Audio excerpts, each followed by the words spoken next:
Your soul knows me. Chapter 1, Claiming. Why did you do that? So that you will always taste my lips, no matter who you kiss.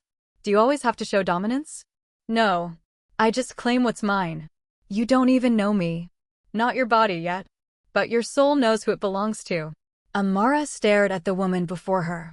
Hair slick with pouring rain, droplets clinging to her eyelashes, lips swollen from the unexpected kiss they had just shared. Her gaze followed the line from her crown to her black Christian Louboutins, every detail impeccable.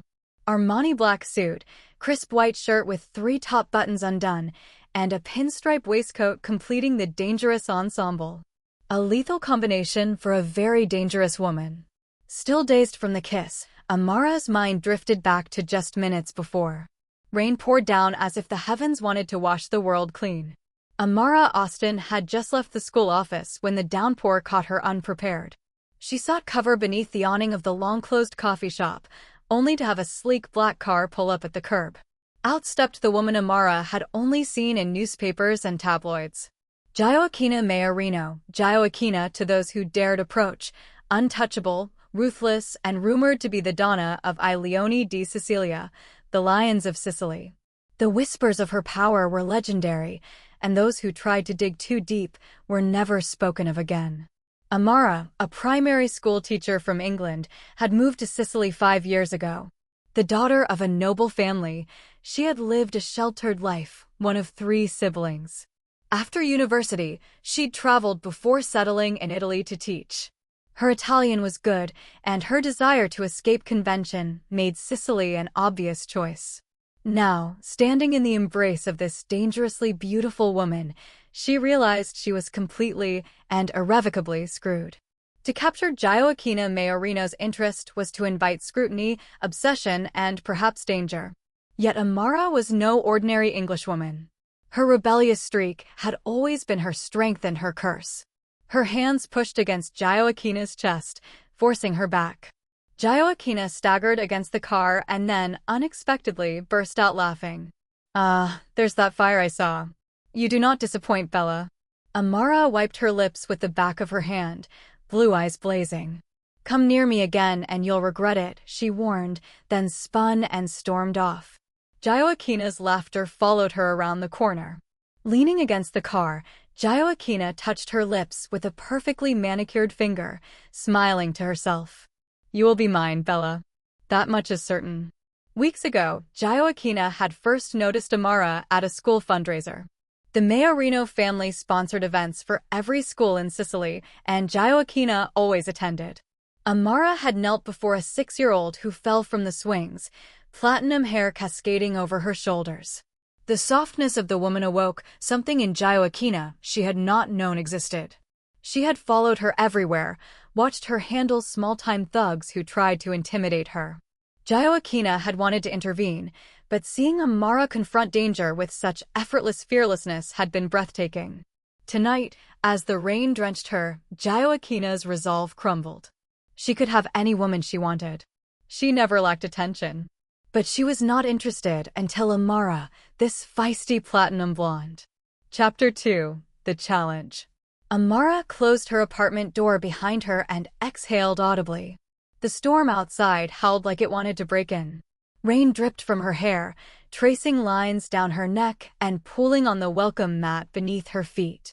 She dropped her bag and keys onto the table with a tired clatter and began stripping out of her soaked clothes as she moved toward the bathroom, shoes first, then her blouse, clinging stubbornly to her skin, and finally her skirt, heavy with water.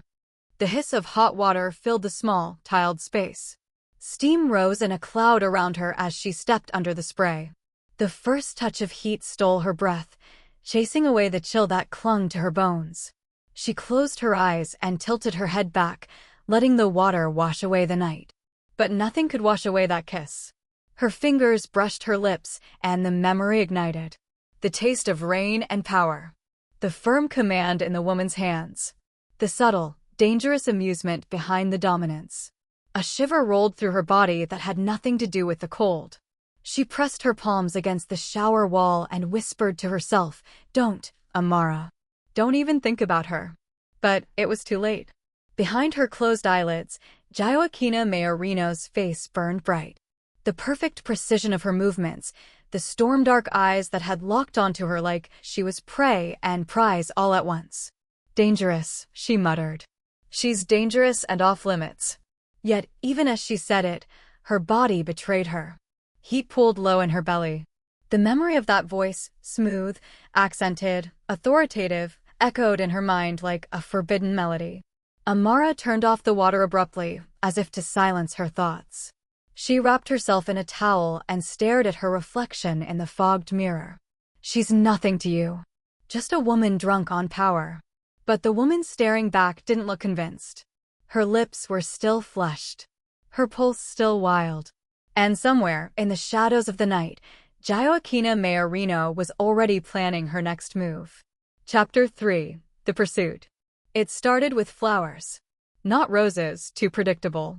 Lilies. Pure white. A small card slipped between the stems. For the one who thinks she can hide from a lion. GM. Amara rolled her eyes and tossed them into the bin. She didn't need complications, especially not the kind that came wrapped in Armani and danger. But complications had a way of finding her.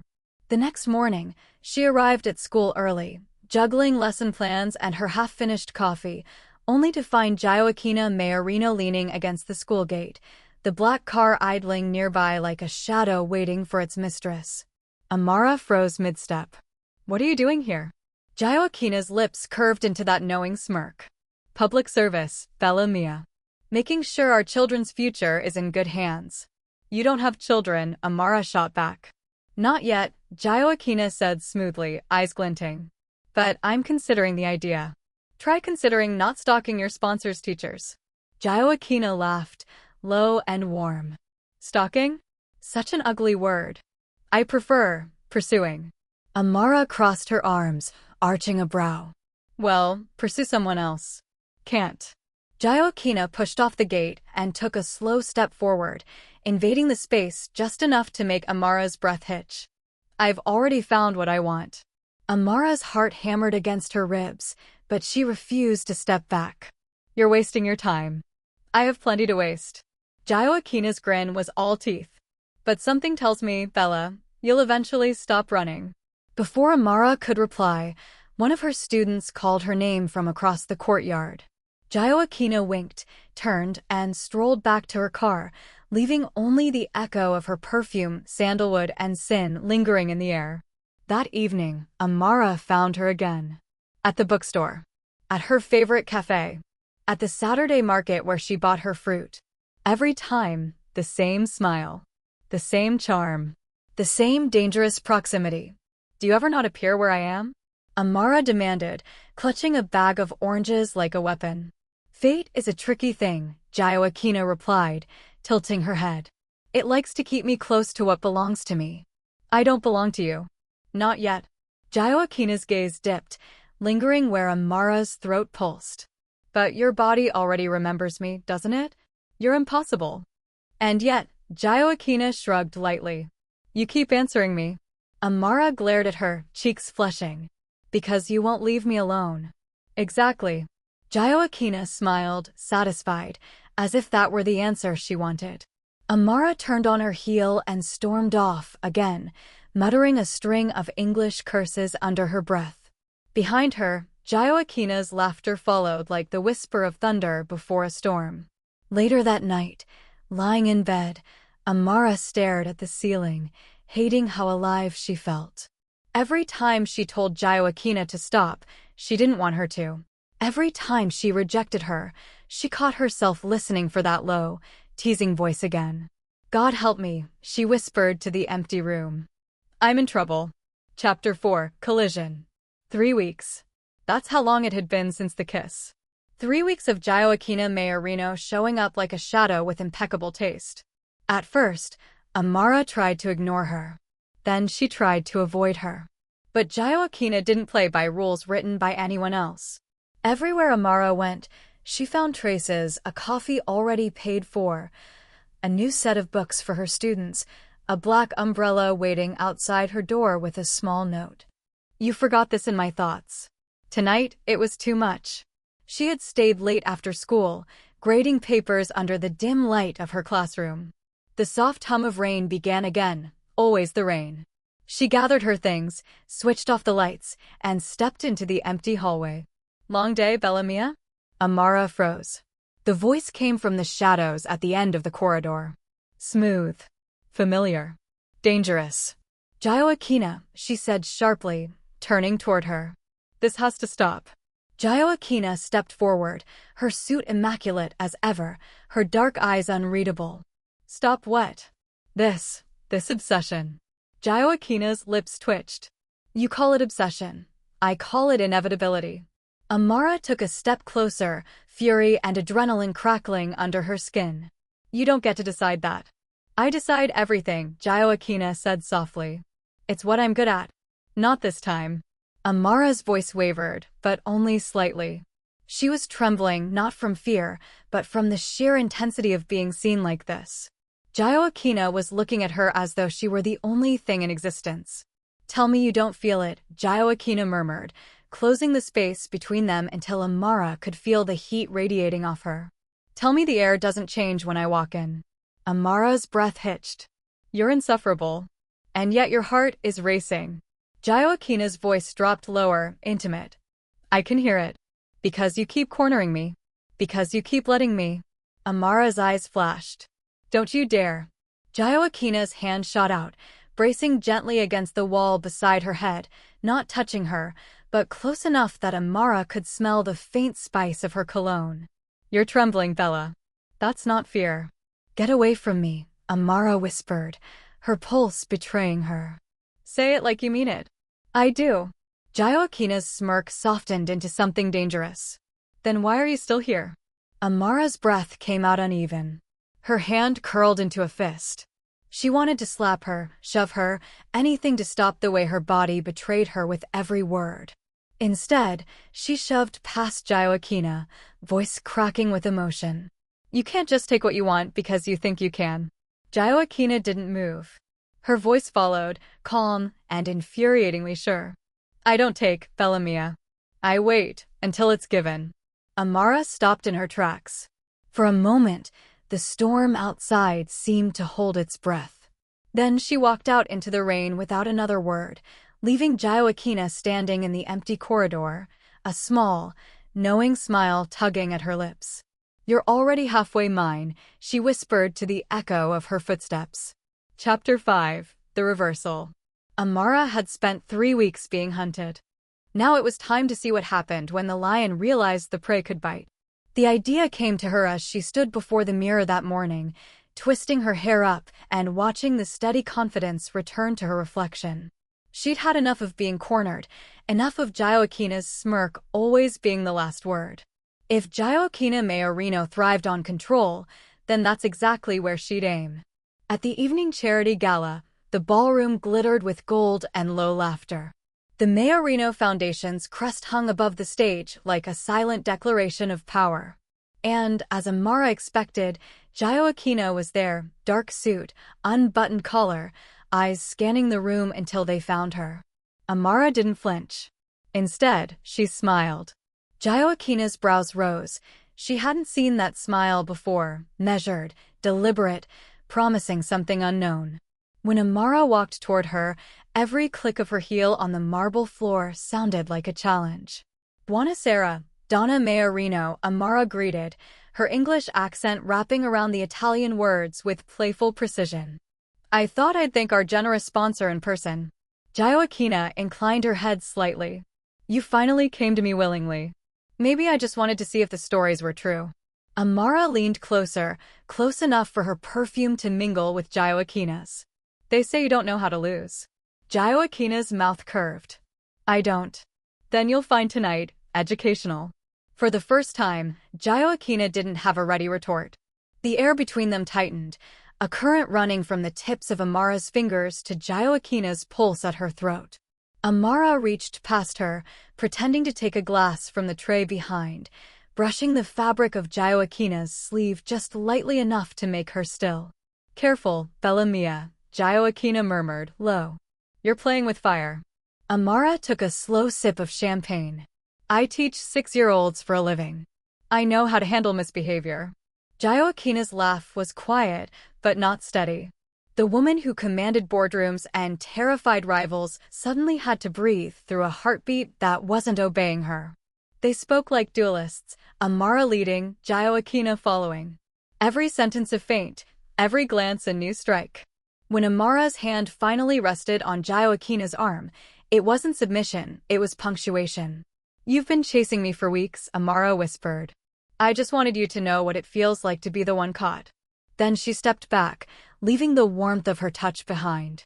The orchestra swelled, people moved around them again, and Gioacchina was left perfectly still amid the noise, composed but visibly shaken. Across the room, Amara looked back once, her smile small and devastating. Checkmate, her eyes said. Gioacchina lifted her glass in silent salute, conceding nothing but revealing everything. For the first time, she realized she wanted the game to continue, because the teacher had just become the lesson. Chapter 6. Change of Tactics. Gioacchina Maiorino was not used to silence. Rooms stilled when she entered them, decisions waited for her word. But tonight, her penthouse was too quiet. She poured a drink and stared out at the city lights below, replaying the gala like a chess game she hadn't finished. The moment Amara had leaned in, the calm in her voice, the unhurried confidence, had left a mark deeper than any bullet wound. For the first time, Gioacchina couldn't decide if she'd lost or simply started to care too much. She hated that. Still, she couldn't stay away. The next week, her strategy changed. No flowers, no appearances in the shadows, no sly notes. Instead, she appeared in daylight at a cafe near the school. No suit, no entourage. Just jeans, an open collar, and a quiet smile that asked for nothing. When Amara saw her, she almost dropped her bag. You, Amara said, disbelief thick in her voice. Here. I wanted coffee. Gioacchina gestured to the table beside her. And perhaps a chance to try being civil. Amara crossed her arms, but didn't walk away. That's new for you. I'm learning. Dangerous habit. I know, Gioacchina said simply, and there was no smirk this time, only a flicker of something real. They sat. Conversation came haltingly, cautious as a truce between rivals. Gioacchina spoke about the children her foundation helped, about the island's stubborn beauty, and Amara found herself laughing once or twice despite herself. But it wasn't lost on her that Gioacchina's hand trembled slightly when she lifted her cup. Amara leaned back, studying her. You're nervous. Gioacchina's eyes lifted sharply. I don't get nervous. You do now, Amara said, softly triumphant. Guess the lion finally met something it can't devour. For a heartbeat, Gioacchina didn't speak. Then, to Amara's shock, she smiled, not the predator's grin, but a quiet, self-mocking curve of lips. Maybe I don't want to devour this one. Then what do you want? Gioacchina met her gaze squarely. To understand why I can't stop thinking about you. The honesty disarmed them both. Amara blinked, caught between suspicion and a strange, fluttering warmth. She should have pushed back, but for the first time, she didn't feel hunted. She felt seen. When they parted, Gioacchina didn't reach for her. She just said, "A domani, bella mia, until tomorrow," and walked away, leaving the faintest trace of cologne behind. Amara stood on the pavement, half smiling to herself. The lion was learning to kneel. But as she watched Gioacchina disappear into the crowd, a single thought crossed her mind, one she didn't dare say aloud. And what happens when the lion remembers how to bite again? Chapter 7. The Dance of Power. Morning came with the same relentless Sicilian sun, but Amara's thoughts were anything but calm. Every word, every glance from last night's cafe encounter had replayed in her mind, like music she didn't want to end, even as it drove her crazy. She strode to school, ready to claim the day only to find a sleek black car waiting at the curb. Gioacchina Maiorino stepped out, jeans neat, hair slightly tousled by the wind, a casual blazer thrown over her shoulders. She looked harmless, approachable, almost human. Amara froze. "Good morning, Bella," Gioacchina said, hands in pockets, a slow, teasing smile playing on her lips. "Gioacchina," Amara said, voice tight. This is public. People can see you. Exactly. Gioacchina's gaze flicked over her, sharp but amused. I thought I'd start small. Keep it casual. No threats, no chaos. Just coffee. Amara shook her head, feeling heat rise to her cheeks. You really think I'll let you dictate my mornings? You'll let me try, Gioacchina countered, stepping closer, the warmth radiating from her like sunlight. And I promise I'll behave, mostly. Amara squared her shoulders. Mostly isn't good enough. Gioacchina's smile deepened, amused and challenged. I love it when you fight me. And fight she did. At the cafe, Amara ordered her usual, deliberately choosing a table just far enough from Gioacchina to frustrate her. Gioacchina leaned against the chair, anyway, slipping into Amara's personal space with a confidence that was both infuriating and magnetic. You're like a storm in human form, Gioacchina said softly. Unpredictable, fierce, impossible. And you're like a cat with a broken tail, Amara shot back. Always thinking you're in control, but someone always lands on top. Gioacchina laughed, low and dangerous, the sound threading through the morning chatter. Touché. The next hour became a dance, each word a step, each glance a carefully calculated move. Gioacchina reached for the sugar, brushing Amara's fingers with hers. Amara flinched, then smiled, leaning back just enough to make Gioacchina pause, her smirk faltering for a fraction of a second. You're teasing me, Gioacchina said, tone playful but edged with frustration. Maybe, Amara whispered. Or maybe I'm teaching you a lesson. Gioacchina's gaze darkened, simmering with that familiar fire she struggled to contain. If that's a lesson, Bella, I'm learning faster than I expected. Amara felt the thrill of power surge through her. Finally, Gioacchina was uncertain, caught off guard by her wit, her defiance, her ability to push back.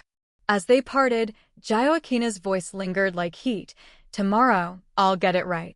Amara smiled as she walked away. She had held the upper hand, for now. But somewhere in the back of her mind, a shiver ran through her spine at the thought that the lion was only changing tactics, not surrendering. And she loved the danger of the chase. Chapter 8: The Edge of Control. The evening air was warm with the scent of the sea, carrying whispers of salt and possibility. Amara walked briskly along the cobblestone streets, telling herself this time she wouldn't be followed. She was wrong. A shadow detached itself from the corner, and there was Gioacchina, perfectly poised, as if she had always belonged in the night. No suit this time, only a black silk blouse, sleeves rolled just enough to reveal strong wrists, and dark jeans that traced the line of her hips. Every step Gioacchina took was deliberate, precise, and meant to be noticed.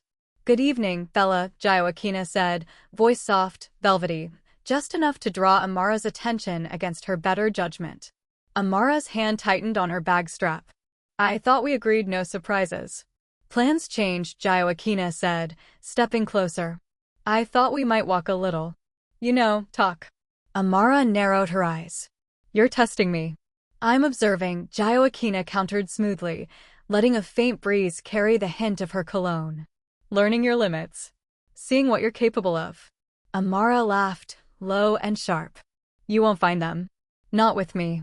Challenge accepted, Gioacchina said, and her lips curved with that confident, infuriating smirk. The walk became a subtle duel. Each glance from Gioacchina made Amara aware of the heat beneath her collarbone. Each step she took to maintain distance, Gioacchina closed it just enough to unsettle her, but not too much to cross the line. You know, Amara said, voice low, teasing, you're lucky you're distracting. I am distracting, Gioacchina replied, leaning just slightly closer, letting the words linger between them. And I find it effective. Amara's pulse spiked. She pulled herself upright, chin high, but her fingers betrayed her, curling lightly around the strap of her bag. Don't mistake me for easy prey, she said, intentionally slow, letting Gioacchina feel the thrill of control she still held. Who said anything about prey? Gioacchina murmured, her eyes darkening. I'm trying to see if the hunter can be caught. Amara froze, heart hammering.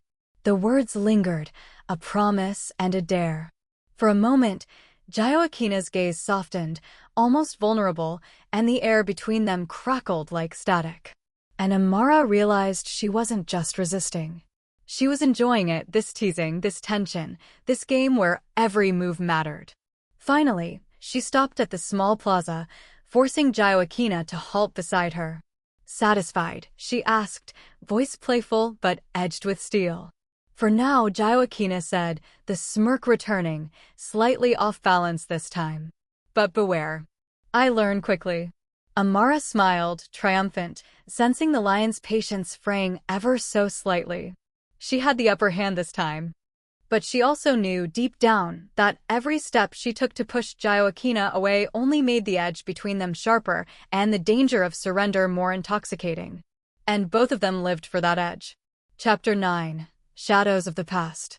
The morning air carried a chill, unusual for Sicily this time of year, but Amara didn't notice. Her mind was elsewhere, lost in memories she hadn't touched in years. And then, a familiar voice. Amara? She spun, and her heart skipped. There, standing at the entrance of the cafe, was Evelyn Hart, the one she'd left behind in England.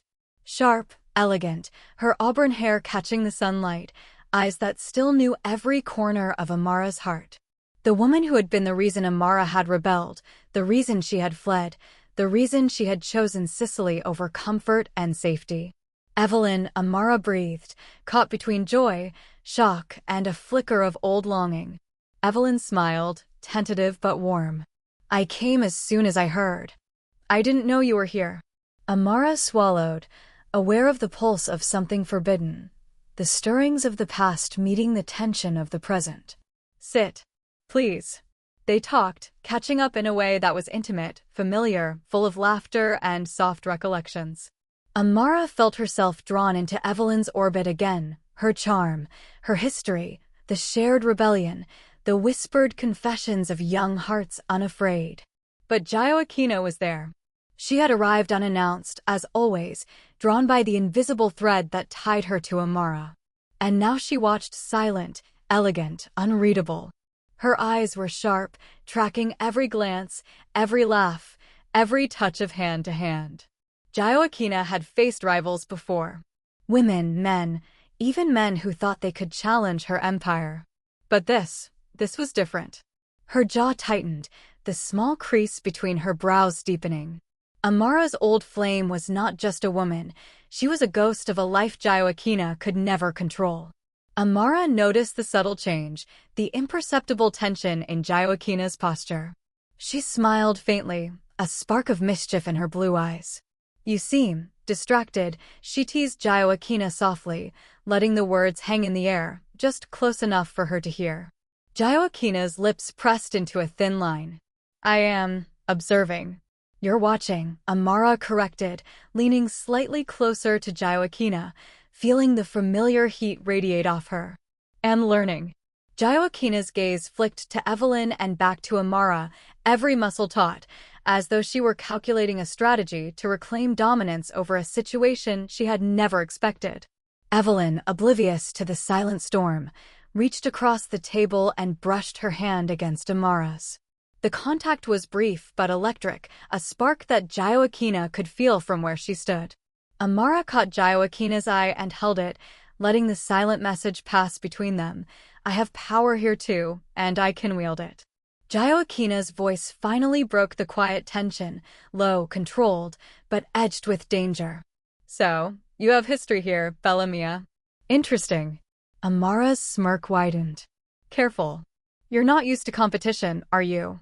Gioacchina tilted her head, considering, a dangerous gleam in her dark eyes. I'm never unprepared. But I'll admit, this is stimulating. And just like that, the dance of power shifted again. Now there were 3 players, and Gioacchina realized for the first time that she wasn't the only one capable of turning the game. Amara laughed softly, enjoying the sight of Gioacchina's carefully composed facade faltering just enough to reveal the storm beneath. It was a new game, and everyone would be playing for keeps. Chapter 10. The Triangle. Amara felt the past collide with the present in the most disorienting way. Evelyn's heart had always been certain, unwavering. The woman who had been her heart back in England still believed they belonged together. She didn't understand that Amara had chosen freedom over tradition, adventure over a gilded cage, Sicily over comfort. And now, Gioacchina Maiorino. The cafe was a powder keg. Evelyn sat across from her, eyes wide and soft, fingers brushing against hers as if to remind her of what they had shared. Amara, you didn't have to leave, Evelyn whispered. We could have figured it out. We should be together. Amara sighed, torn between old loyalty and new desire. Evelyn. I had to. I couldn't, her voice caught. I couldn't live the life my family expected. You know that. Evelyn leaned closer, pressing the point gently. And yet, here I am. I've followed you across countries because I still believe in us. Before Amara could respond, a shadow fell over the table. Gioacchina. She didn't announce herself. She didn't move aggressively. She simply leaned slightly against the chair beside Amara, dark eyes sweeping the scene like a predator taking measure. Gioacchina said softly, voice almost conversational, but with an edge that made Amara flinch. So, history has followed you. Evelyn glanced up, startled, and Gioacchina's presence sent a ripple through the air, an invisible, undeniable tension. Evelyn started. Gioacchina Maiorino, Gioacchina said, just enough pride in her voice to remind everyone she was not a visitor. And this is my interest. She looked at Amara, dark and unreadable. Seems I arrived just in time. Amara felt a pulse of heat at Gioacchina's proximity, a thrilling danger that made her pulse race in ways Evelyn never had. Evelyn, unaware of the silent electricity between them, continued to reach for Amara's hand, but Gioacchina's presence drew a protective, almost territorial line. You always know how to make an entrance, Amara said dryly, trying to inject levity. But Gioacchina's smile only deepened, sly and confident. I didn't come to entertain, Gioacchina said softly, low enough that only Amara could hear. I came to claim what I want. Amara's breath hitched. Evelyn's hand lingered, hopeful and unknowing, while Gioacchina's dark gaze held an unspoken warning. The three of them sat there, Amara in the middle, torn between past and present, memory and fire, loyalty and desire. Evelyn, earnest and unyielding. Gioacchina, dangerous and relentless. And Amara realized the one thing that could never be predicted: she wasn't helpless. Not against Evelyn, not against Gioacchina. For the first time, she allowed herself a small, wicked smile. Let's see how far this game can go. Chapter 11. Sparks and Shadows. The evening sun dipped low over the Sicilian coast, painting the streets in molten gold. Amara's heart raced, not just from the heat of the day, but from the knowledge that both of her worlds were colliding. Evelyn had insisted on accompanying her to the local market, eager to share old memories and create new ones. Amara tried to keep her distance, gently steering conversations back to casual, mundane topics. Yet, every time Evelyn smiled, brushed her hair behind her ear, or laughed at a small joke, Amara felt that old pull, a whisper of England that had never truly faded. And then Gioacchina appeared. Not in her usual dramatic, perfectly timed way. No, this time she walked casually into the square, hands in pockets, eyes immediately zeroing in on Amara. She took in the scene, Amara and Evelyn chatting, their closeness, the warmth in their gestures, and a flicker of something dark passed over Gioacchina's face. Bella, Gioacchina called, voice smooth, but with that unmistakable edge. Fancy seeing you here. Amara felt the tension coil in her chest. Gioacchina was watching, calculating. Evelyn noticed, too, the subtle shift in the air and instinctively took a small step closer to Amara. Gioacchina didn't flinch. She simply smiled, but it was a slow, deliberate smile, one that suggested patience, but also that she would not yield. Anne. Evelyn, Gioacchina said, almost conversationally, but every syllable dripped with intent. Evelyn's voice was polite, earnest. Yes. We knew each other in England. Gioacchina's eyes holding Evelyn's with a calm that unsettled her. I see, she said smoothly. So, the past follows you. Charming. Amara stepped forward, heart hammering, trying to keep the fragile peace. Gioacchina, it's not like that. Gioacchina's gaze swept to Amara, then back to Evelyn, the tiniest smirk tugging at her lips. Isn't it? She asked softly, letting the question hang in the warm air. Evelyn's hands trembled slightly at her side, uncertainty flickering across her face. Gioacchina's presence was intoxicating, almost magnetic, yet dangerously unpredictable. Amara took a breath, deciding to seize a small edge in the chaos. She smiled, leaning slightly toward Gioacchina, letting Evelyn notice the subtle claim. It's complicated, Amara said, voice low, teasing. Some things don't fit neatly into the past or present. Gioacchina's eyes darkened, the first hint of jealousy breaking through her composed exterior. Her hand brushed lightly against Amara's as she reached for a basket of fruit, deliberate enough for Amara to feel it. I see, she murmured, the words almost a growl. But I always like to know who or what competes for my interest.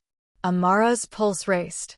The air around them crackled with unspoken challenges, Gioacchina asserting dominance, Evelyn holding steady with earnest devotion, and Amara, amused, empowered, and dangerously aware of the effect she had on both.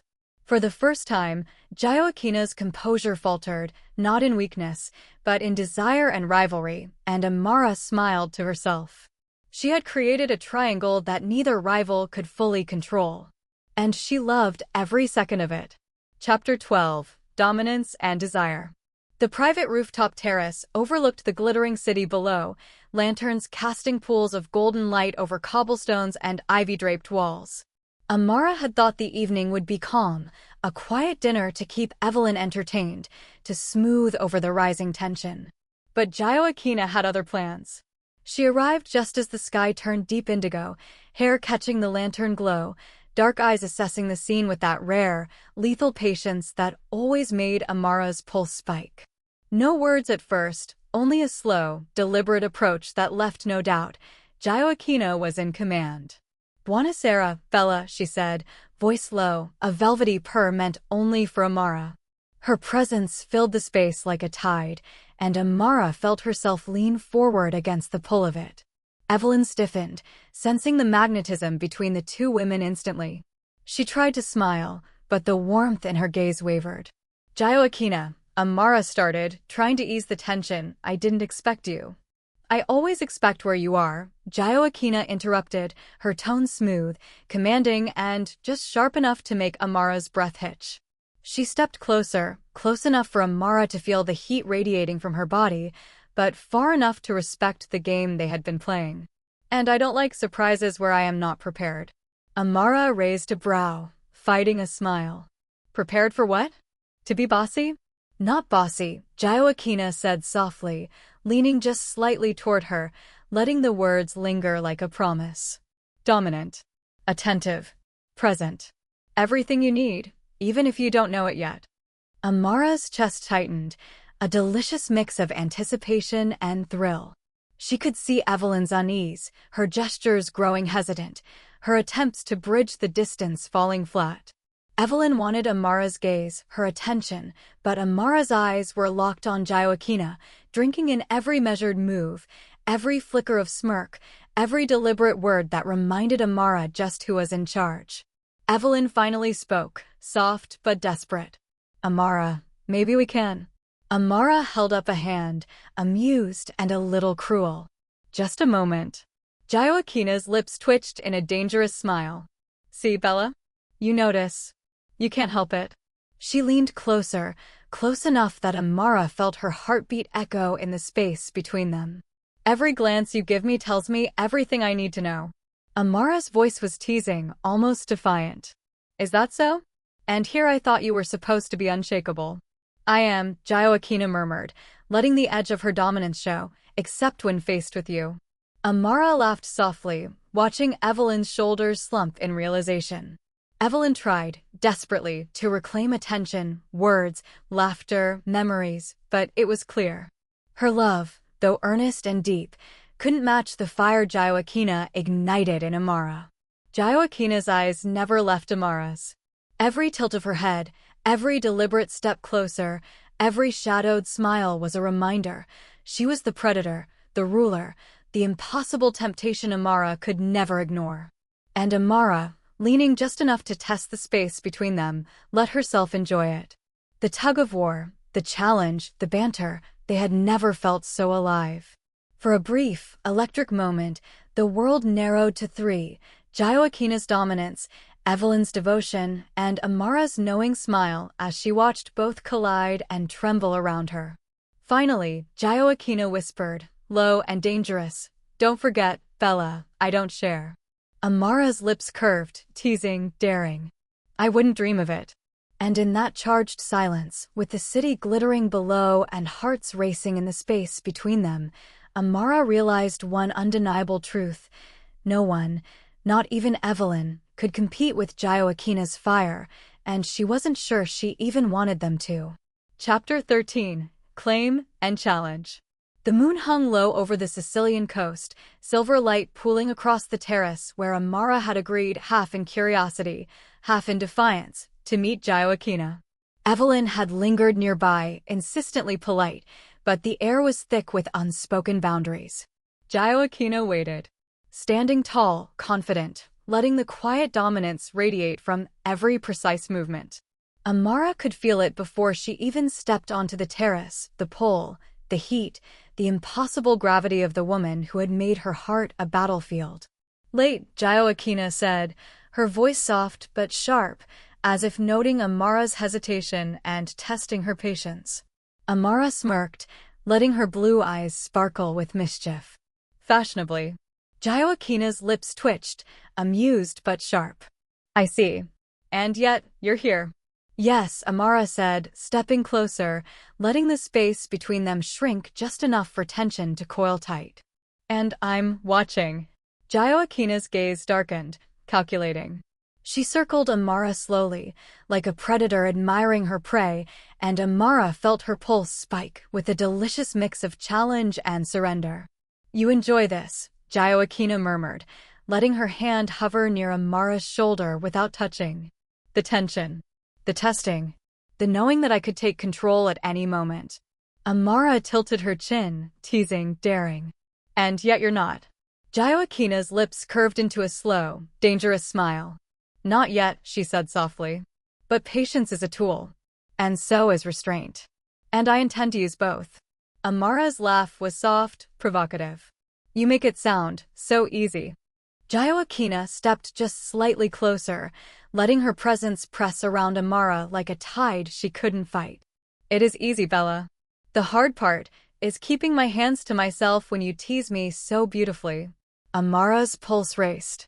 She could feel Gioacchina's dominance, the subtle ways she tested, pushed, and claimed attention without a single overt gesture. Every look, every measured step, every low murmur of her voice was a carefully calculated move. Evelyn, watching from the edge of the terrace, felt the shift immediately. No laughter, no memory, no earnest devotion could compete with this. She realized, with growing desperation, that Amara's heart, her eyes, her laughter, were already claimed. Amara noticed Evelyn's slump, a flicker of guilt passing through her, but it was fleeting. The real fire was here. The dangerous, irresistible, intoxicating pull of Gioacchina, who made Amara's blood hum in ways the past never had. "You see," Gioacchina whispered, leaning slightly closer so only Amara could hear, "I don't need to fight for attention. I am attention. I am the choice you can't resist." Amara's lips curved into a slow, teasing smile. "And yet, I'm still enjoying the game." Gioacchina's eyes darkened, both amused and challenged. "Good. Because the game isn't over, Bella. Not by a long shot." And in the cool night air, under the silver gaze of the moon, the triangle remained in motion, Amara fully aware, Gioacchina asserting her dominance like a tide no one could resist, and Evelyn finally realizing that some fires couldn't be tamed or reclaimed. But Amara, she loved every dangerous second of it. Chapter 14: The Unavoidable Pull. The private villa by the sea was quiet, almost unnervingly so. Amara had thought she'd come for a casual dinner and escape from the stares and tension of the past days, but Gioacchina had other intentions. The moment Amara stepped inside, the air shifted. The scent of Gioacchina's presence was immediate, clean, commanding, intoxicating, and the space seemed smaller, more intimate, as if the walls themselves leaned closer to observe.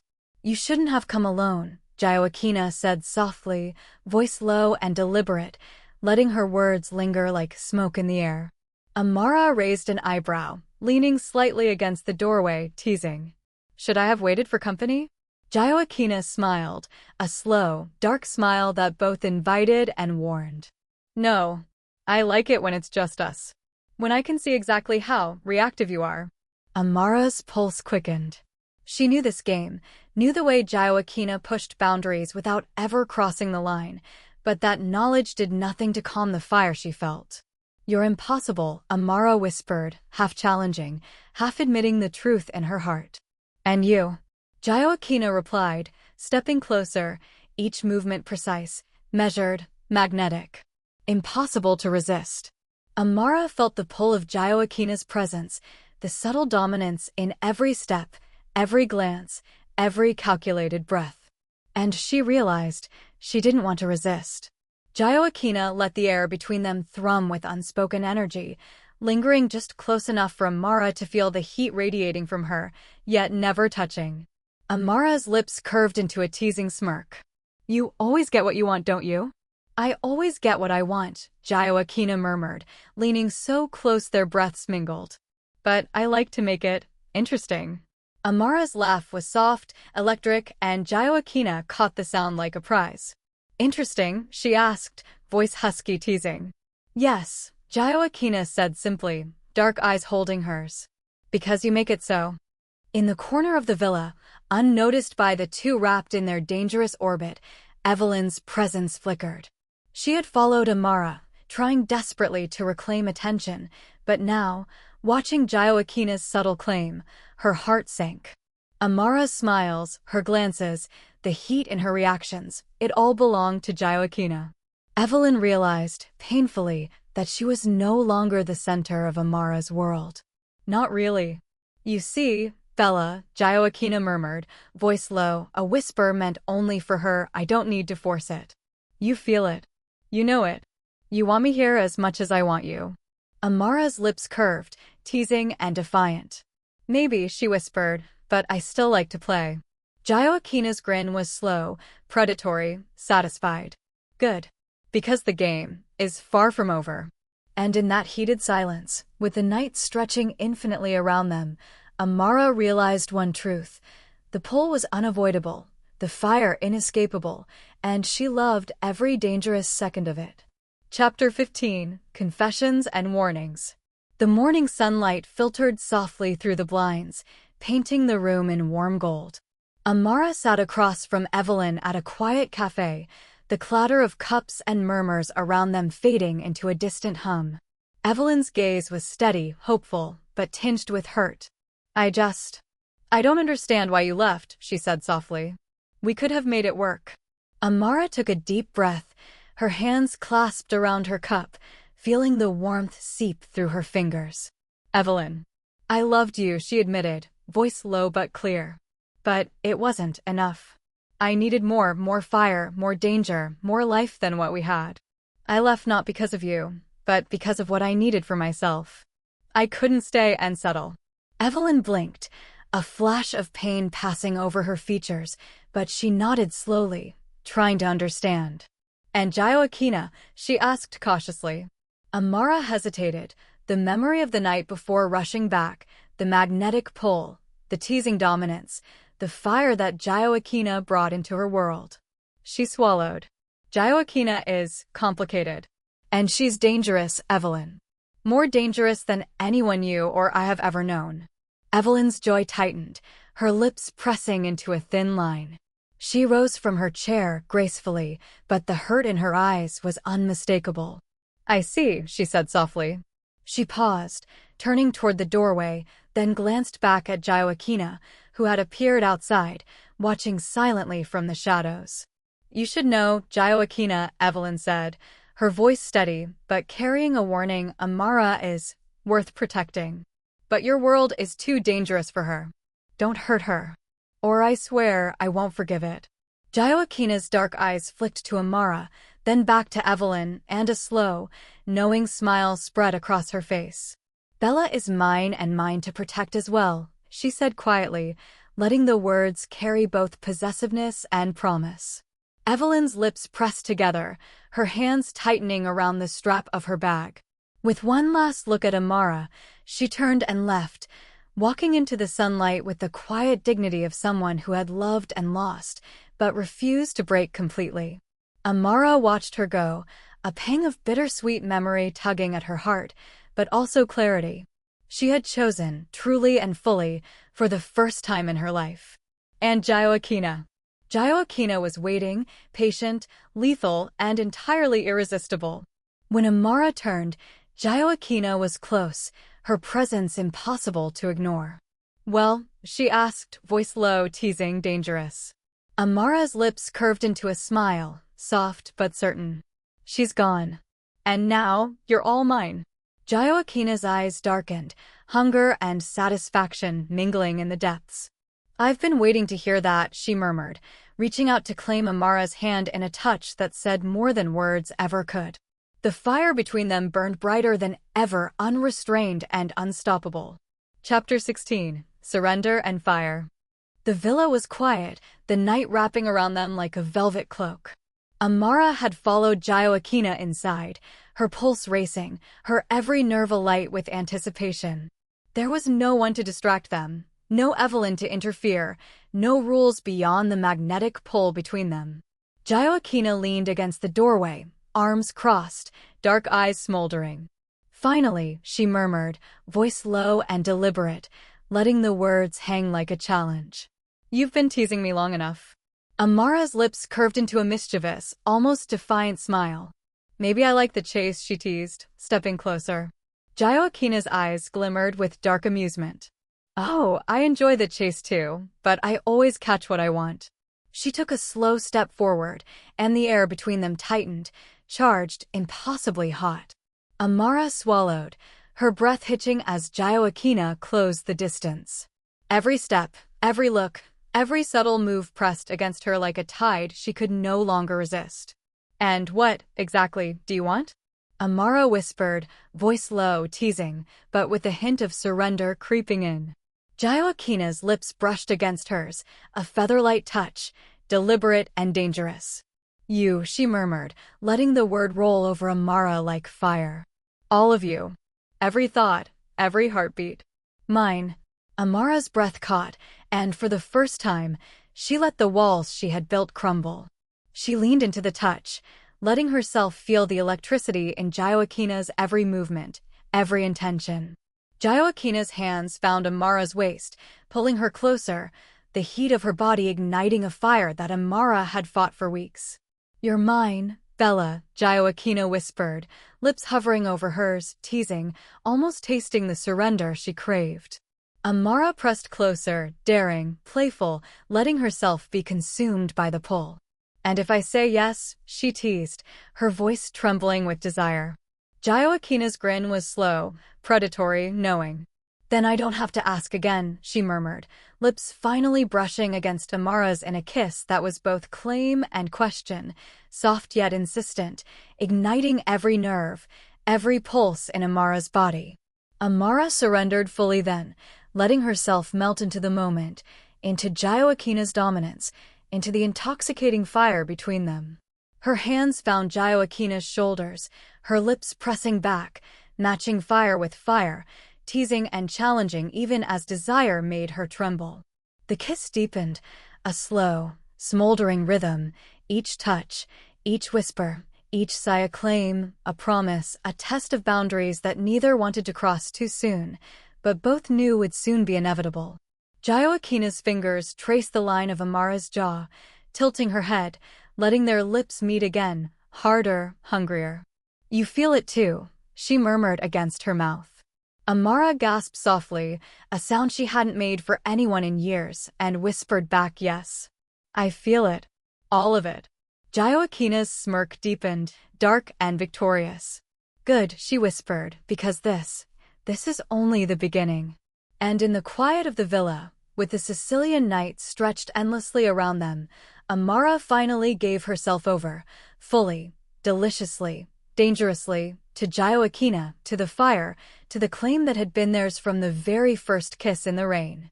Chapter 17: Rain and Reverie. The villa was bathed in the soft glow of lanterns, the shadows curling around them like whispered secrets. Amara's body pressed against Gioacchina's, heart hammering, mind alight with a mixture of thrill, desire, and awe. Gioacchina's fingers traced lazy, teasing patterns along Amara's arms, pulling her closer, claiming her without a word. Every touch was deliberate, every caress a reminder of the power she held, and Amara let herself be lost in it. "You remember this, don't you?" Gioacchina murmured, voice low and velvety, brushing her lips along the curve of Amara's neck, making her shiver. "The first night. Under the awning, rain pouring down, and I kissed you." Amara's breath hitched. She closed her eyes, the memory flooding her, the unexpected heat of the rain, the sudden, breathtaking kiss, Gioacchina's lips claiming hers in a way that made the world disappear. How could I forget?" she whispered, voice trembling with both awe and arousal. Gioacchina's grin was dark, victorious. "You were so defiant then. Pushed me away. Thought you could resist me." She kissed her temple, teasing, almost punishing. "And yet, here you are. Still fighting, still teasing, and still mine." Amara's hands threaded through Gioacchina's hair, tugging lightly, letting herself match the challenge with need. "I'm not yours, not fully," she teased, her lips brushing Gioacchina's jaw. "But, damn you, you make it hard not to be." "Good," Gioacchina whispered, her voice a growl, her body pressing insistently against Amara's. "Because I want all of you. Every thought, every heartbeat, every part of you that tries to resist me. I love that fire. And I will tend it. I will stoke it. I will make you surrender completely." Amara gasped softly at the words, her body aching with desire, her mind dizzy with the intensity of Gioacchina's dominance, tempered with the tenderness that had begun to seep into their connection. She pressed against Gioacchina, teasing, and surrendered all at once. "And I don't want to fight it anymore," she whispered, lips brushing Gioacchina's in a soft, fiery kiss. Gioacchina's hands cupped her face, holding her with a possessive tenderness that made Amara's chest ache. "Good. Because you never truly did fight me. Not that night, not now. You just tested me. You always test me, and it's exquisite." Amara smiled, a mixture of laughter and sigh, lips brushing against Gioacchina's as the night wrapped around them. "Then don't stop. Make me remember, every single time, why I couldn't resist you under the rain, why I can't resist you now." Gioacchina's dark eyes held hers, glittering with desire, amusement, and claim. "Every time, Bella, every time." And in that quiet, lantern-lit villa, the memory of the rain, the first kiss, and the fire of their connection intertwined with the present, making every touch, every breath, every whisper, an intoxicating reminder. Amara was Gioacchina's. And Gioacchina's claim was both dangerous and beautiful, irresistible and consuming. Chapter 18: Fire and Play. The morning sunlight spilled through the villa's tall windows, painting the room in soft gold. Amara woke to the subtle warmth of Gioacchina curled against her, one arm draped possessively across her waist, the other tracing idle patterns along her side. Her eyes fluttered open, meeting Gioacchina's dark gaze, half amusement, half hunger. "Good morning," Gioacchina murmured, voice low, teasing. "Sleeping Beauty finally wakes." Amara let herself stretch, savoring the closeness, the warmth, the undeniable power radiating from Gioacchina even in repose. "You've made this very comfortable for yourself," she said, lips curling into a playful smirk. Gioacchina's grin was slow, dark, deliberate. "Comfortable? No, Bella. I am always in control. Comfortable is when you let me be." She leaned closer, brushing her lips along Amara's temple. "And judging by that smile, you've already surrendered, again." Amara laughed softly, letting herself enjoy the teasing, the thrill of the game they'd been playing for weeks. Surrendered? Perhaps. But you still have to earn every single second of it. Gioacchina's dark eyes sparkled with amusement and a hint of challenge. Oh, I intend to. Every single second. You think this fire can burn without tending? No, Bella. I will stoke it. I will fan it. And I will claim you again and again, whether you fight or not. Amara tilted her head, feigning defiance even as heat coursed through her at Gioacchina's words. And if I resist? Gioacchina's grin deepened, fingers brushing deliberately along the curve of Amara's hip. Then I'll tease, I'll provoke. I'll make you ache with want. And when you finally give in, it will be worth every second of the wait. Amara's laughter was soft, tremulous, and the spark in her eyes matched the smoldering heat in Gioacchina's. You're impossible, she whispered. And you love it, Gioacchina murmured, leaning down to kiss her temple, her lips brushing against Amara's skin like fire. You've always loved it. That's why you came back, isn't it? Because no one else ever made your blood run like this. Amara shivered, letting herself melt into the embrace, letting Gioacchina's dominance be both thrilling and comforting. Yes, she whispered, voice low, teasing yet full of desire. Yes, I came back. And I'm not going anywhere. Gioacchina's fingers tightened possessively around her, holding her close. Good, she murmured, lips brushing Amara's, teasing, claiming, reminding her that every touch, every kiss, every whispered word belonged to her. Because this is just the beginning. And you, Bella, are mine. Amara's lips curved into a slow, contented smile, head resting against Gioacchina's chest, feeling the steady, unyielding rhythm of her heart. Yes, she whispered, all yours. The fire between them burned brighter than ever, unrestrained, consuming, and beautiful. And for the first time in her life, Amara didn't want it any other way. Chapter 19. The Donna's World. Amara had always imagined Sicily as sun-drenched, picturesque, and filled with whispers of old traditions, but seeing it through Gioacchina's world was entirely different. Walking beside her, she realized, in subtle but undeniable ways, the Donna's reach extended far beyond power. It demanded respect, awe, and obedience. Every glance toward them, every slight nod of recognition, every quick step aside from strangers, told Amara what she had suspected all along. No one dared cross Gioacchina Maiorino. Not in the streets, not in the cafes, not anywhere near her. Gioacchina's presence was magnetic, commanding, elegant in ways that made people instinctively defer. Amara felt it keenly, the subtle ways people watched them, the small gestures of protection that were as natural as breathing. You notice it, Gioacchina murmured softly, as if reading her mind, lips brushing against the curve of Amara's ear. The respect. The fear. The loyalty. Amara pressed a hand to Gioacchina's arm, feeling the strength coiled beneath the silk of her suit. I didn't realize just how much power you hold. And everyone just protects you. Protects me. Gioacchina smiled, dark and slow, letting her fingers curl around Amara's waist possessively. They do. Because you're mine. And no one touches what's mine. Sicily learned long ago to respect the Donna, and what comes with her.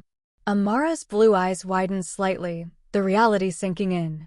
She had always known Gioacchina was dangerous, untouchable, but now she saw the depth of it, the absolute control, the devotion that surrounded her. And she felt safe, in a way that was intoxicating, thrilling, and frightening all at once.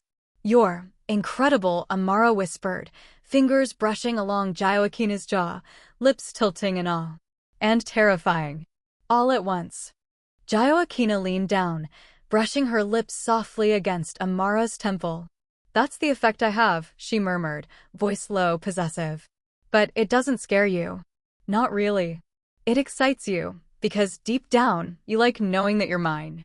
Completely. Amara shivered, a thrill running through her at the mixture of fear, respect, and desire. I do, she admitted, voice soft but full of conviction. And I want everyone to see it. To know that I belong to you. Joaquina's dark eyes glimmered, a predatory smile curling at her lips. Good. Because that's exactly what you are. Mine. And Sicily, my world. They will see it, respect it, and protect it. As will I. Walking through the cobbled streets, the markets, the cafes, Amara began to notice the small things. The subtle nods from shopkeepers, the instinctive clearance of a path, the respectful distance kept by even the boldest strangers. And she realized, with awe and a small thrill, the sheer gravity of Joaquina's presence. You're unstoppable, Amara whispered, leaning into Joaquina, letting her dominance and protection wash over her. Joaquina's grin was slow, dark, and satisfied. I am. And now, Bella, you are mine. And no one, dares touch what's mine. Amara's heart swelled, the fire between them flaring anew. She was Joaquina's, utterly and deliciously, and in that knowledge, she felt more alive than ever. Chapter 20. The Soft Edge of Power. The rain came suddenly, sweeping over the Sicilian streets in sheets of silver and gray. Amara clutched her coat, pressing closer to Joaquina as they walked, expecting the usual tilt of heads and deferential respect from those around them. And then they saw it. A small, shivering puppy huddled beneath a market stall, soaked through, trembling with fear. Its tiny whimpers cut through the patter of the rain. Amara's heart clenched. Oh no. Joaquina, look at it. Joaquina's dark eyes flicked down, and for a heartbeat, Amara saw something different, a softness, a spark of care that contrasted with the cold, commanding aura she usually radiated. Without a word, Joaquina knelt, the long coat parting around her like a shadow, and scooped the puppy into her hands. The tiny creature yipped once, then settled against the warmth of her palms, rain dripping off her perfectly manicured fingers. Amara's eyes widened, a smile tugging at her lips. You saved it, she whispered, surprised. Even in this rain. Joaquina's lips quirked, teasing yet tender. Even a donna has a heart, Bella, she murmured, brushing a strand of wet hair from her forehead. Strength isn't just in fear or respect, it's also in compassion. That's why people follow me. They see it, and they trust it. And they respect it. Amara's chest warmed at the sight, at the tenderness in Joaquina's touch as she cradled the tiny puppy against her chest. She hadn't expected this gentle side beneath the dangerous exterior. And it made Joaquina more than magnetic. Irresistible. Human, but untouchably powerful all at once. You're incredible, Amara murmured, stepping closer, letting Joaquina's hand brush against hers as the rain plastered them together. The way everyone respects you, and yet you care for something so small, so helpless. Joaquina's dark eyes met hers, glimmering with mischief and intimacy. Power without heart is nothing, Bella, she murmured, leaning closer. Compassion without control is dangerous. The trick is to balance them both. Amara reached out, gently touching Joaquina's arm, feeling the warmth, the tension, the undeniable claim she had over her. You're amazing, she breathed. I don't think I'll ever stop being in awe of you. Joaquina's grin was slow, predatory, and soft all at once. Good. Because I intend to keep you in awe. Every day. Every moment. She handed the shivering puppy to Amara to cradle, letting their fingers brush, their eyes lock, and the quiet intimacy between them deepen. And in that soft, rainy moment, Amara realized something vital. Joaquina's strength wasn't just in the fear she commanded or the respect she earned. It was in this rare, tender humanity that only someone truly fearless could show. And that, Amara thought, made her utterly, dangerously, and beautifully hers. Chapter 21. Embracing the Claim. The villa was quiet, save for the soft crackle of the fireplace. Amara curled up on the couch, the shivering puppy tucked safely beside her, while Joaquina leaned against the doorway, dark eyes watching her with a mix of amusement and hunger. You're awfully comfortable there, Joaquina murmured, voice low, teasing. It's almost like you've claimed the couch as your own. Amara shot her a playful glare, stretching languidly. Maybe I have. It's soft. Unlike you, who's all sharp edges and danger. Gioacchina's grin was slow, predatory. Dangerous? Me? Bella, I am all edges for a reason. But you make me want to soften, just a little. She stepped closer, fingers trailing along the armrest as if to mark her territory. And yet, you challenge me at every turn. I like that. Amara's lips curved in a mischievous smirk. Challenge you? I think I'm just testing to see if the mighty Gioacchina Mayorino ever loses control. Gioacchina's eyes darkened, heat and desire mingling in the depths. Control is a word for those who don't know what they want. I know exactly what I want. And Bella, that's you. Every heartbeat, every thought, mine. Amara's pulse quickened, but she laughed softly, teasing. Words are easy. Show me then, prove it. Gioacchina's grin deepened, slow and deliberate. She closed the distance, fingers brushing Amara's hair from her face, tilting her chin, lips hovering dangerously close. I don't need to prove it, Bella. You feel it. Every time I touch you, every glance, every claim, you feel it. Don't you? Amara swallowed, heat rising in her chest. Yes, she admitted softly, her voice barely above a whisper. I feel it. And I like it. Too much. Gioacchina's fingers curved around her waist possessively, drawing her in, letting the fire between them ignite fully. Good, she murmured, lips brushing against Amara's, teasing and claiming at once. Because you're mine. Completely. And I intend to remind you, often. Amara's laughter, soft and breathless, mingled with a sigh of surrender. Then do it, she whispered, letting herself lean fully into Gioacchina's dominance, into the thrilling, intoxicating claim. Gioacchina's grin was dark, victorious, and gentle all at once. Oh, I will, Bella. I will. And you'll love every second of it. The warmth of the fire, the soft breathing of the puppy, the scent of Gioacchina, it all wrapped around Amara like a promise. A promise of passion, of teasing, of safety, and of belonging. And for the first time in her life, she let herself fully embrace it. She was Gioacchina's. And Gioacchina was hers. Chapter 22. Lessons in Possession. Morning sunlight spilled through the tall windows of Gioacchina's villa, casting warm gold across the marble floors and the plush couch where Amara still rested, the little puppy curled up on her stomach. She stirred, stretching slowly, until she realized a pair of dark eyes had been watching her for quite some time. You stare, Amara mumbled sleepily, brushing her hair back. Gioacchina smirked from where she leaned against the table, arms crossed. I admire, she corrected. There's a difference. Amara sat up slightly, cheeks warming. You admire because you think you own. Gioacchina's expression turned slow and dangerous, like a predator amused by its prey. She stepped closer, just enough for Amara to feel the pull of her presence. Not think, Gioacchina whispered, voice a low caress. No. Amara's breath hitched, but her stubbornness sparked. Maybe I should teach you that I can't be tamed. Gioacchina laughed, a soft, rich sound that curled heat in Amara's belly. Oh, Bella, I don't want to tame you, she murmured, leaning forward close enough for Amara to feel her breath. I want to feel your fire. Every time you push against me, it makes claiming you so much sweeter. Amara lifted her chin, refusing to back down. Maybe you're the one who's being claimed, and you don't even see it. Gioacchina blinked, surprised, and then the slowest, most devilish smile spread across her lips. Careful, she breathed, fingers tracing the edge of Amara's jaw.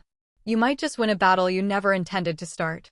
Her thumb brushed Amara's lips softly, tenderly, then she withdrew, leaving Amara chasing the sensation with a small inhale she hoped Gioacchina didn't notice. But she did. This evening, Gioacchina declared, stepping back and reclaiming her composure. You will accompany me to a gathering. Sicily believes in us, in you. It's time you see how they look at their donnas chosen. Amara's brows rose. Chosen? Yes. Simple. Absolute. No hesitation. Amara's heart pounded, fear, desire, disbelief all tangled together. The world was shifting beneath her feet, and she was letting it. One condition, Amara countered, because surrendering was thrilling, but not without sparks. Gioacchina's eyes glimmered with curiosity. Tell me. Amara stood, moving deliberately close, so her lips nearly brushed Gioacchina's ear when she spoke. I won't be paraded like some silent trophy. I walk by your side, not behind you. Gioacchina inhaled, deeply, a reaction she couldn't hide. Then her fingers slid around Amara's waist, claiming but reverent. That, she whispered, voice thick with hunger and pride, is exactly where I want you. The kiss that followed was soft at first, then turned into a slow burn that promised much, much more. A kiss not of ownership, but of mutual surrender. Chapter 23, Walking Beside Power. The evening air was warm, scented with blooming jasmine and the faint tang of the sea.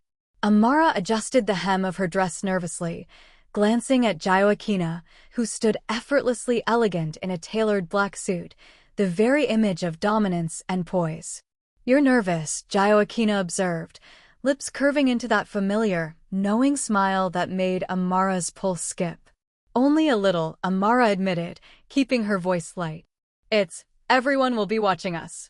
Gioacchina stepped closer, brushing a strand of hair from Amara's face. Let them watch. Let them see. You're with me. And when I walk, Sicily listens. When I claim, Sicily respects. You are untouchable. And I protect what's mine. Amara swallowed, feeling the warmth of Gioacchina's hand against hers, the way her presence radiated safety, power, and raw magnetism. It's incredible, she whispered. To feel this. Like no one could ever touch me here. That's right, Gioacchina murmured, her thumb brushing gently against Amara's knuckles. No one dares. And you should revel in that. They stepped into the villa's courtyard, the first of Gioacchina's associates bowing slightly, showing deferential respect. Amara noticed the subtle shift of posture, the quick nods, the unspoken acknowledgement. The donna walks with someone precious, and they do not interfere. Amara's lips curved into a quiet smile. I never imagined it could feel like this. Gioacchina's gaze softened ever so slightly, surprising Amara. Most people see the power, the reputation, the fear. Few see the reason. It's not just dominance, Bella, it's care, protection, loyalty. They respect me, and in return, I protect what matters most. Amara's chest swelled, heat and awe mingling. So, this is why they follow you. Not just because they fear you. Exactly, Gioacchina murmured, leaning close so that Amara could feel the steady rhythm of her heart. Because they trust me. And now, because they trust you. Because you are mine, and Sicily knows it. Amara looked up at her, blue eyes wide, caught between playfulness and surrender. And yet, you're still so formidable. So irresistible. Gioacchina smirked, dark and victorious. Formidable because I protect.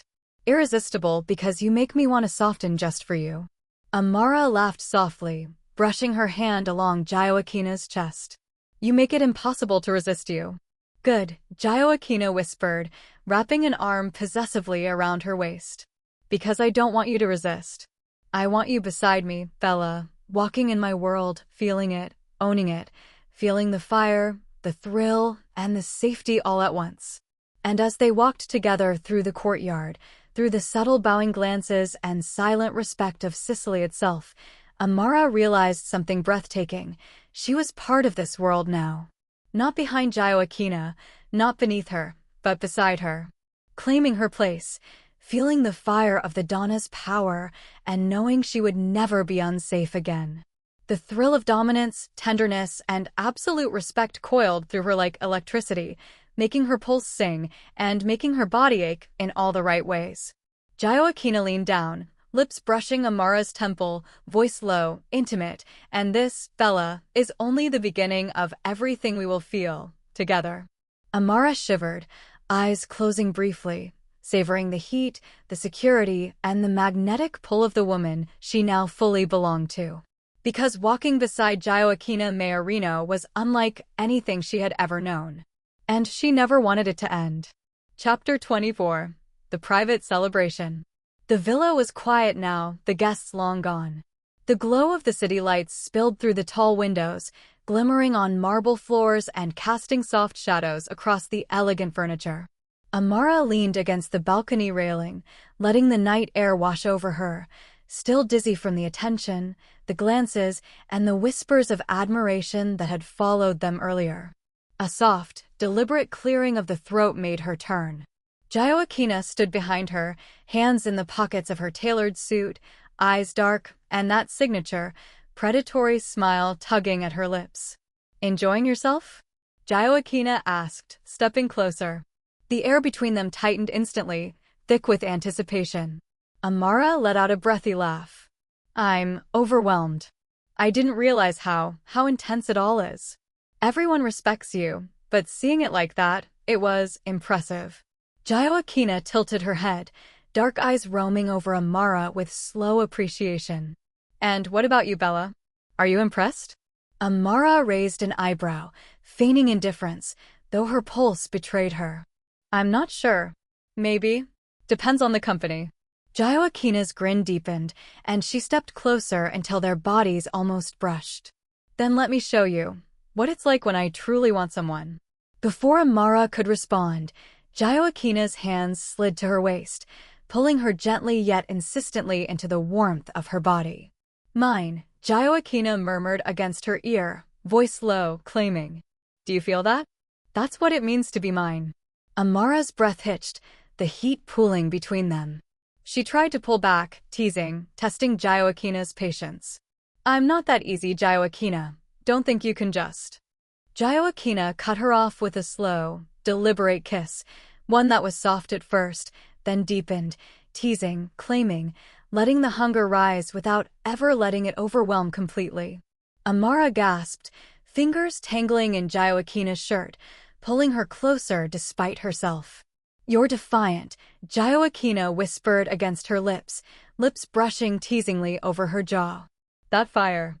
I crave it. I want it. And I will have it, Bella." Amara's blue eyes sparkled with mischief, lips curling into a bold smirk. "And maybe. I want to see if you can handle me," she shot back, voice daring. Joaquina's laugh was low, full of amusement and hunger. "Oh, I can handle you," she purred. "But you'll find, resistance only makes claiming you sweeter." With a swift, fluid movement, Joaquina pulled Amara into the center of the room, spinning her lightly, tilting her chin upward, letting her feel every inch of the control, the ownership, the playful dominance that had made Sicily fall in line with her every whim. "You look beautiful like this," Joaquina murmured, hands tracing the curve of Amara's waist. "Perfectly unyielding, perfectly mine. And tonight, we celebrate it." Amara's heartbeat raced, a shiver running down her spine as Joaquina's lips ghosted over her neck, teasing, claiming, but never crossing the line of complete surrender, keeping the tension simmering, intoxicating, dangerous. "And you," Amara whispered, breathless, "are relentless." Joaquina pulled back slightly, dark eyes meeting hers, lips curling into that smile that made Amara melt. "Only because you're worth it, Bella. Only because you are mine." And in that villa, in the glow of city lights and lingering candle flames, the world fell away. No titles, no respect, no enemies, just Joaquina, just Amara, and the slow, teasing, irresistible fire that bound them together. The night stretched before them, full of whispered claims, playful dominance, and promises of what was still to come. And Amara surrendered a little more, willingly, happily, dangerously, to the Donna who owned her heart, her body, and her fire. Chapter 25, Lessons in Claiming.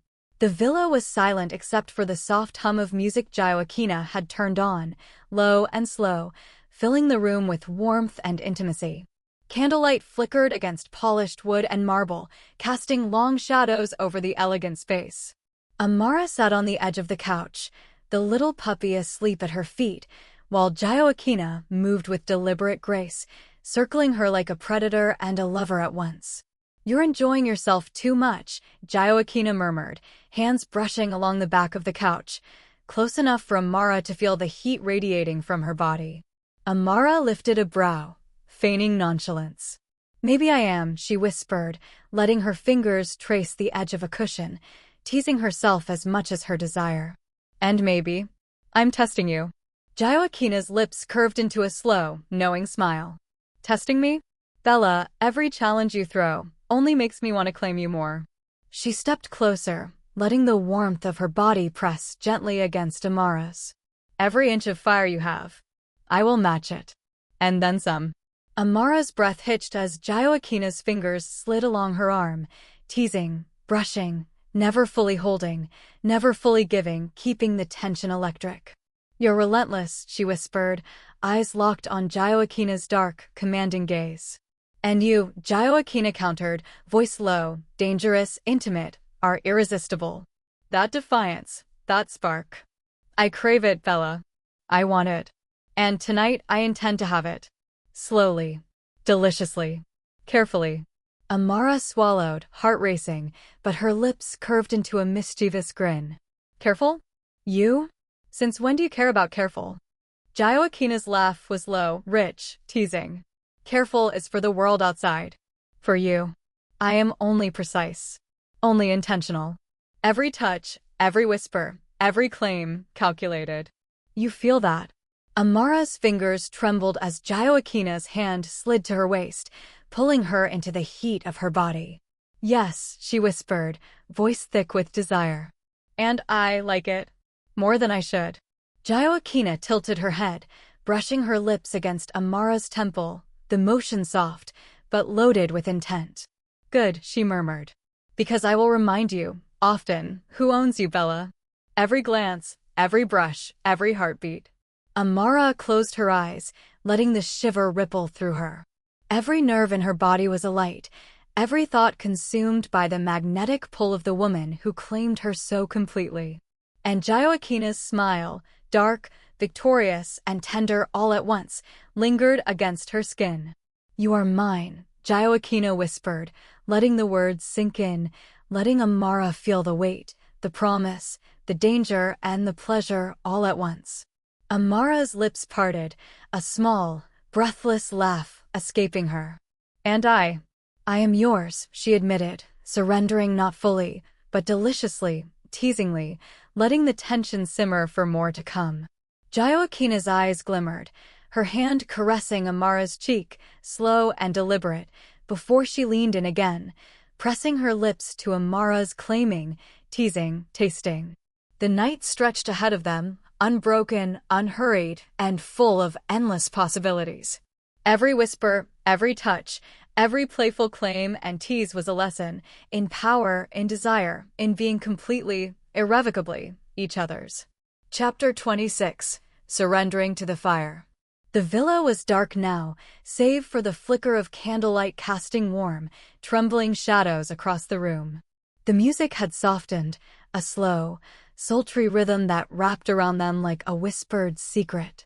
Amara stood at the center of the room, heart racing, aware of every inch of space between her and Joaquina. The air was electric, charged with desire and the unspoken game of dominance that had defined them since the first stormy night. Joaquina's gaze swept over her, slow, deliberate, leaving Amara feeling bare under the intensity. She stepped forward, each movement controlled, precise, yet fluid, like water moving around rocks, impossible to resist. You fought me all night, Joaquina murmured, voice low, deep. But now, I think it's time to stop pretending, Bella. Time to feel what it's like to let me claim you. Amara swallowed, cheeks flushing, but the fire in her eyes didn't dim. And if I don't want to be claimed, she teased, trying to keep her defiance alive. Joaquina's grin was dark, irresistible. Then you'll only make it sweeter when I do. Before Amara could protest further, Joaquina closed the space between them, hands tracing the curve of her waist, tilting her chin upward with gentle insistence. Their lips met, slow, teasing, tasting, claiming, and Amara melted into the heat, resisting only enough to make the thrill last longer. Joaquina's fingers wove through Amara's hair, tugging just slightly, pulling her closer, letting her feel the pull of her power. You're mine, Bella. Every inch of you. And I will remind you, often. Amara's breath caught, heat blooming in her core. She let herself lean into the claim, surrendering just enough to feel the fire, the thrill, the intoxicating pull of Gioacchina's dominance. And yet, she whispered, teasing through the heat, I think I can make you beg a little too. Gioacchina laughed softly, a sound that sent shivers down Amara's spine. Perhaps, she murmured, pressing her forehead to Amara's. But in the end, the fire will always belong to me. And you. She kissed her again, slow, deliberate, soft, and demanding all at once. You will learn that every challenge only makes our surrender sweeter. Amara trembled, letting herself fall into the sensation, the slow, delicious tension of being wanted, claimed, and adored. Every brush of lips, every soft whisper, every teasing touch became a lesson in passion, in power, in surrender. And as the night stretched before them, Amara realized, with a dizzying thrill, that there was no escaping it. Gioacchina Maiorino had her heart, her body, her fire, and she wouldn't want it any other way. The flickering candlelight reflected in their eyes two souls bound in heat, teasing and unrelenting desire, claiming and surrendering in perfect balance. Tonight, they were theirs. And for the first time, Amara embraced it fully. Chapter 27. Teasing the Fire. The room was filled with quiet warmth, the soft glow of candles dancing across polished marble and velvet. Amara's pulse raced as Gioacchina circled her slowly, dark eyes roaming with unspoken intent.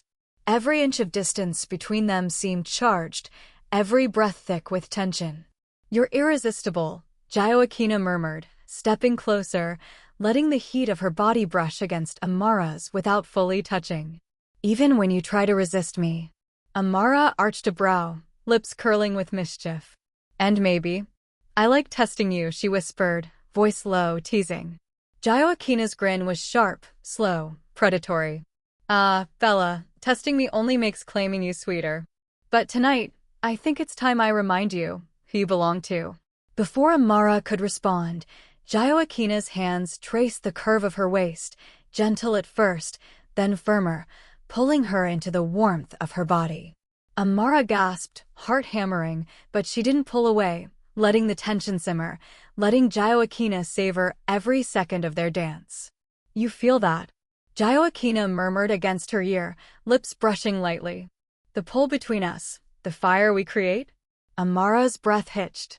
Yes, she whispered, voice trembling slightly. And it's unbearable. Gioacchina laughed softly, dark and low, and kissed the nape of her neck, teasing, claiming, careful not to overtake. Good, she purred. Because I want you to feel it. Every heartbeat. Every shiver. Every inch of desire. Mine, Bella. Amara trembled, fingers clutching at Gioacchina's jacket, trying to resist and surrender all at once. You're relentless, she breathed. And you. Gioacchina countered, tilting her chin with a gentle, possessive hand. You're insatiable. You make me want to claim every piece of you, slowly, deliberately, deliciously. Amara leaned into her, letting herself melt against the heat, teasing and surrendering in the perfect rhythm of their intimacy. Then, teach me, she whispered. Show me, everything. Gioacchina's eyes darkened with hunger and something softer, something reserved only for Amara. That's the plan, she murmured, pressing a lingering, teasing kiss to her lips. Every lesson, every touch, every claim is for you, Bella. And only you. The night stretched ahead, filled with whispers, laughter, and the slow burn of passion. Every glance, every brush of lips, every soft claim became a lesson in desire, in dominance, in surrender. And as they melted together, Amara realized with a dizzying thrill, this fire, this dance, this claiming, it was exactly where she was meant to be. Gioacchina's hands, lips, and presence held her in a perfect balance of dominance and tenderness, teasing and claiming, fire and warmth. And Amara welcomed it all, every delicious, intoxicating second. Tonight, there were no interruptions, no enemies, no fears, just the heat between them, simmering, unrelenting, and utterly theirs. Chapter 28. Night of Fire.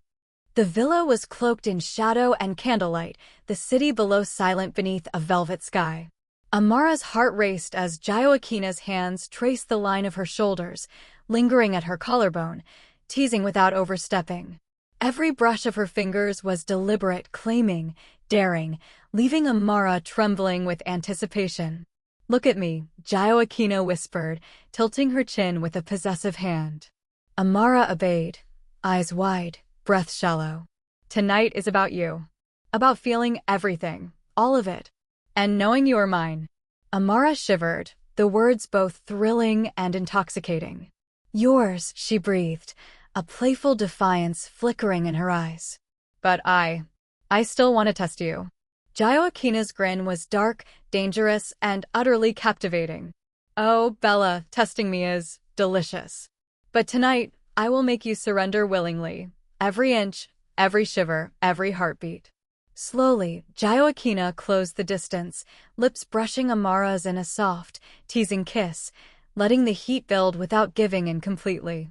Amara gasped, fingers threading through Gioacchina's hair, tugging slightly, eliciting a low, amused chuckle. "Careful," Gioacchina murmured against her lips. "Every tug, every tease, only makes me want more." Amara's blue eyes sparkled, lips curling in a daring smile. "Then take me," she whispered, voice trembling with desire. "Claim me," slowly. Gioacchina's hands moved with precision, trailing down her back, around her waist, exploring every curve, every line. The touch was both tender and commanding, a delicious paradox that left Amara trembling, wanting, aching. "You feel that?" Gioacchina whispered, brushing her lips along Amara's jaw, down her neck. "That heat, that fire between us? That's what it means to be claimed. To belong to me." Amara's breath hitched, chest rising and falling rapidly. I feel it," she admitted, voice thick with need. "And I want it. I want you." Gioacchina's grin deepened, a mix of victory and tenderness. "Good. Because tonight, every moment, every touch, every whisper is for you, Bella. And only you." Time lost all meaning. Fingers, lips, whispers, and teasing touches became a symphony of fire and surrender. Gioacchina's dominance was a dance, precise, deliberate, intoxicating, and Amara's resistance only fueled the intensity, making every kiss, every caress, every claim burn hotter, deeper. At one point, Gioacchina paused, forehead resting against Amara's, voice soft, almost reverent. "Do you remember the first night?" she murmured. "Under the awning, rain pouring down. The world vanished for a moment, and I kissed you?" Amara's breath caught, a shiver running down her spine. "I remember," she whispered, lips curving into a smile. "I haven't forgotten." Gioacchina's hand cupped her cheek, thumb brushing lightly over her lips. "Every touch tonight, every whisper is to remind you of that. That even then I knew you were mine." Amara's chest tightened, warmth blooming through her body. She leaned into the claim, into the fire, into the woman who had been her obsession, her challenge, and now her sanctuary. The night stretched before them, a slow, deliberate dance of teasing, claiming, whispered promises, and fiery surrender. Every laugh, every gasp, every brush of lips and hands was a lesson in power, desire, and intimacy, and Amara embraced it fully, reveling in the delicious, intoxicating fire of being Gioacchina's, completely, utterly, and willingly. As the first light of dawn began to creep through the villa's windows, Amara rested against Gioacchina, breathless, trembling, and utterly hers. And Gioacchina held her, triumphant, tender, and unapologetically dominant. Chapter 29. Lingering in the Fire. The villa was bathed in the soft, golden glow of morning. Sunlight spilled through the tall windows, warming the marble floors and casting gentle light on the entwined forms of Amara and Gioacchina. Amara stirred, stretching slightly, feeling the heat of Gioacchina's body pressed against hers. Every inch of her still buzzed with the memory of the night, the teasing, the claiming, the whispered promises and soft dominance that had left her trembling, exhilarated, and utterly captivated. Gioacchina's hand trailed along Amara's arm, fingers brushing lightly, possessively, sending shivers down her spine. She leaned down, lips brushing the top of Amara's head, whispering, "Good morning, Bella." Amara smiled against her shoulder, eyes still closed. "Good morning, mine," she murmured, savoring the claim, the warmth, the intimacy that was theirs alone. Gioacchina chuckled softly, a low, content sound, and pressed a kiss to Amara's temple. "You are mine," she said, voice teasing, firm, and tender all at once. "Every heartbeat, every shiver, mine. And I will remind you always." Amara lifted her head, meeting Gioacchina's gaze. Her blue eyes sparkled with affection, mischief, and surrender. "And I," she whispered, lips brushing Gioacchina's, "am yours. Completely. Even when I tease, even when I resist. I am yours." Gioacchina's grin softened into something rare, vulnerable, and beautiful. "That fire, that defiance, it's yours too. Mine to claim, mine to treasure." And yet, she trailed a finger down Amara's jaw, brushing her lips softly. "I love that you are still you. Unyielding, fierce, alive." Amara laughed softly, the sound light and free. "And I love that you are, all of you. Dangerous, teasing, and yet," she traced a finger along Gioacchina's hand, feeling the warmth beneath the skin. "Soft. Here. When it matters." Gioacchina's eyes softened even more, the formidable Donna replaced briefly by the woman Amara had come to know, respect, and desire. "Soft," she murmured, leaning down to press a lingering kiss to Amara's lips. "Only for you, Bella. Only with you." They lingered there, wrapped in each other, sunlight warming their skin, hearts beating in tandem, fingers entwined, teasing touches sparking quiet gasps.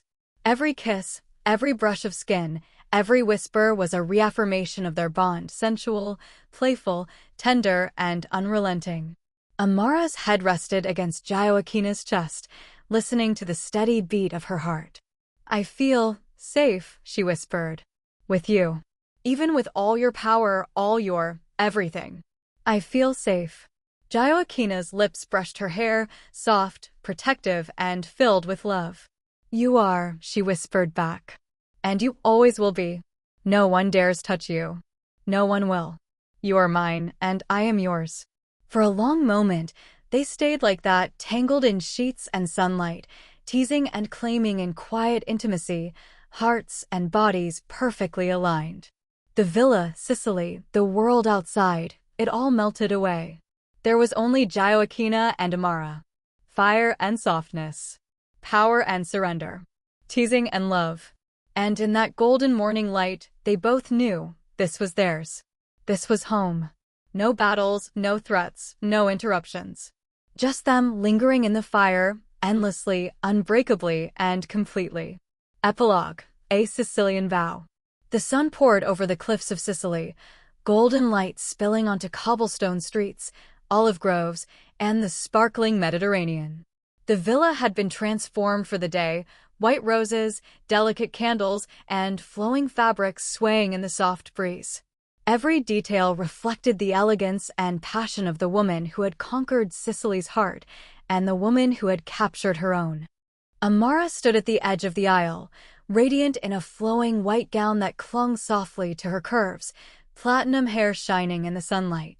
She could feel Gioacchina's gaze on her from the other end, her aura commanding even in the gentle morning, wearing a crisp white suit that matched the brilliance in her eyes.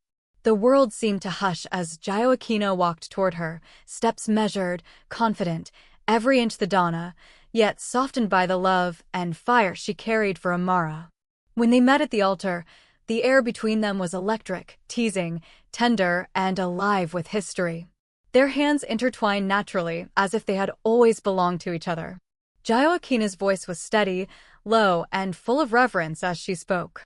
"Amara, from the first moment, the rain, the storm, your fire, I knew you were mine. Not just for the night, not just for the thrill, but for every heartbeat, every dawn, every lifetime I could claim. Today, before the world and Sicily, I vow to protect you, to tease you, to claim you always. You're mine as I am yours, endlessly, completely, and unyieldingly." Amara's eyes glistened, lips trembling with emotion. "Gioacchina, from the moment you appeared, Fierce and untouchable, I resisted and tested, laughed and fought.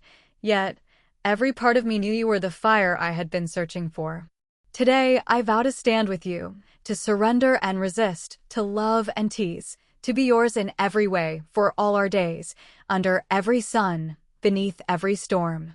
You are my heart, my fire, my home. A soft breeze carried the words into the sea-scented air. Friends, family, and even the loyal Sicilian allies stood quietly, awed and smiling, recognizing the unspoken truth. Their Donna had finally found someone who matched her fire, who commanded her heart without fear. When the officiant pronounced them united, Gioacchina leaned forward, lips brushing Amara's in a kiss both claiming and tender, playful and eternal. The world erupted in applause, yet for them, the applause was just background to their own rhythm, their own fire, their own shared eternity. Amara laughed softly, resting her forehead against Gioacchina's. So, we're officially unstoppable then? Gioacchina's grin was soft, victorious, and full of love. Unstoppable, she confirmed, tracing a finger down Amara's cheek. Together, nothing can touch us. And Sicily, well, Sicily has never looked so bright. Hand in hand, laughter in their hearts, fire in their souls, they walked down the aisle, the Donna and her storm, the schoolteacher and her conqueror, united, teasing, loving, and endlessly claimed. And in the Sicilian sun, with white flowing dresses, crisp suits, and vows that echoed through cliffs and olive groves, Amara and Gioacchina stepped into forever. Thank you so much for listening. Please subscribe and like this video and follow me for more stories. You are always welcome here, and leave me a comment or a thumbs up, just letting me know if you like the story and would like more, or is there perhaps an idea that you would like to share or let me write for you.